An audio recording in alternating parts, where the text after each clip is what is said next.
Asalaamu calaykum waraxmatullaahi wabarakaatuh. Kulanti wacan oo wanaagsan. Qodobada warkeena maanta aan idinku haynana waxaa ka mid ah Donald Trump oo lagu galay guriga cad oo mudaharaadadu sii xoogaystay gaadhina gobollo badan oo ka mid ah wadanka Mareykanka. Qodobada kale aan idin haynana waxaa ka mid ah wadanka Jaynaha albaab ku soo dhacay dumar iyo ciyaal muxuu dhibaato geystay.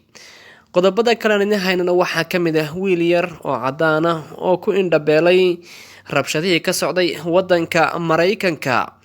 Daawadayaal, waxaan kaloo on faalla idinka haynaa 4 nin ee dishay wiilkii George Floyd. Amarka uu bixiyay duqa magaalada Minneapolis.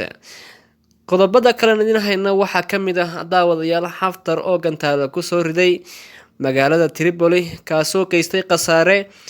Daawadayaal, intaasi waa qodobada warkeena ugu doorka roon, kuna soo dhawaada warkaasoo faahfaahsan. Daawada hadduu yahay channelkani mid kugu cusub, fadlan subscribe saar. Initiating system 1.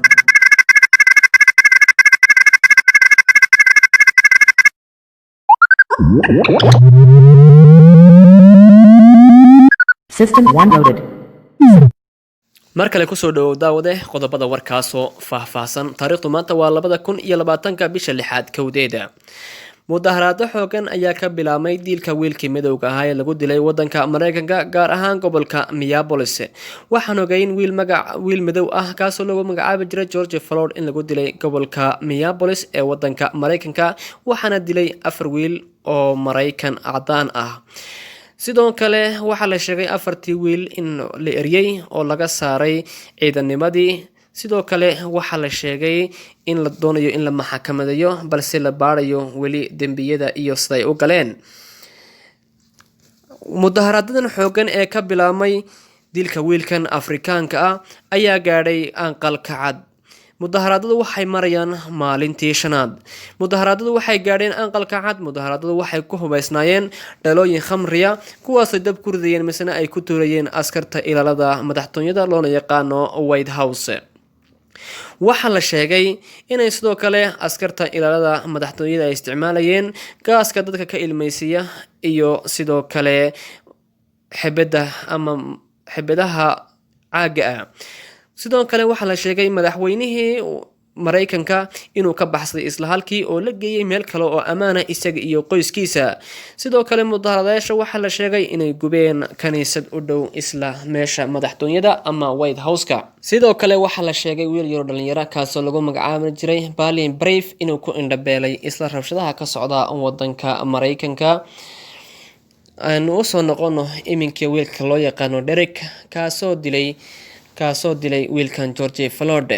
2006 waxaa la sheegay wiilkan loo yaqaano Derek inuu dilay wiil 44 jir ah. Wiilkan oo lagu magacaabo Wayne Racy kaas oo lagu eedeeyay inuu dilay wiilkani 6 askari oo ku jiro. 2007 ayaa laga sii daayay markaa maxkamadii haysatay, taas oo sheegtay inay u toogteen si sharci darro ah. Sidoo kale 2 sano kadib waxaa la sheegay wiilkani inuu ku lug lahaa dil kale wiil kale oo magacaabi jiray Lotus kaas oo ay dileen boolisku. Sidoo kale waxaa la sheegay isla sanadkaasi inay dileen wiil kale oo lagu magacaabi jiray Martinez kaas oo ahaa isaguna 23 jir. Wiilkan waxaan ognahay ama la sheegayaa inuu yahay dilkani kii afraad ee lagu eedeeyo wiilkan lagu magacaabo Derek. Wiilka labaad kaasoo lagu magacaabo Tutawo waxaa la sheegay inuu isticmaalay awood military 2017. Waxaa lagu eedeeyay inuu isticmaalay awood 2017 wiilka labaad kaasoo loo yaqaano Tutawo. balse labada nin oo soo hadhay mid loo yaqaano Thomas iyo kale oo loo yaqaano Alexander, labadaasi wax dambiye kama gelin wadanka Mareykanka oo waa ka nadiif xagga wadanka dambiyada wadanka Mareykanka. duqa magaalada Minneapolis ayaa amar bixiyay. duqa magaalada Minneapolis oo lagu magacaabo Jacob Frey ayaa amar bixiyay in bando lagu soo rogayo magaalada laga bilaabo 8 galabnimo ayuu yiri ilaa iyo 6 subaxnimo. Mudaharaadayaashu wali way sii wadaan, xooga ay saarayaan iyo mudaharaadka ay sii wadayaan intaba. wiilka loo yaqaano Derek xaaskiisa ayaa furiin ka dalbatay kadib markii uu dilay wiilkan madowga lagu magacaabi jiray George Floyd.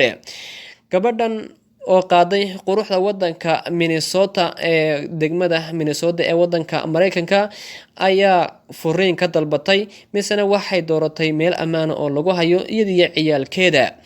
Gabadhan oo lagu magacaabo Kaylia ayaa ka dalbatay wiilkan furiin. Sidoo kale wiilkan Defek iyo gabadhan Kaylia waxay isguursadeen January 2005. waayahay iminkii wadanka China waxa la sheegayaa inuu albaab ku soo dhacay ciyaal iyo hooyo balse aanay waxba ku noqonin. Gabadha dhashay ciyaalka oo hooyo ah oo dhashay 2 ciyaal ayaa ku soo dhacay albaab misana waxay gashay kooma xoogaya balse markii dambe way ka bogsatay. iminkana haddii aan eegno xagga iyo wadanka Liibiya, dagaal ooge Xaftar ayaa la sheegay inuu gantaal ku soo riday magaalada Tripoli waxaana ku dhintay 5 qof oo rayid ah saaka subaxnimadii. daawadayaal waxaan qodob idinka haynay daafaha dunida caalamka wanaga inta ku gulmi doono mid lamid waxaan kaga tagayaa. Assalaamu calaykum waraxmatullaahi wabarakaatuh.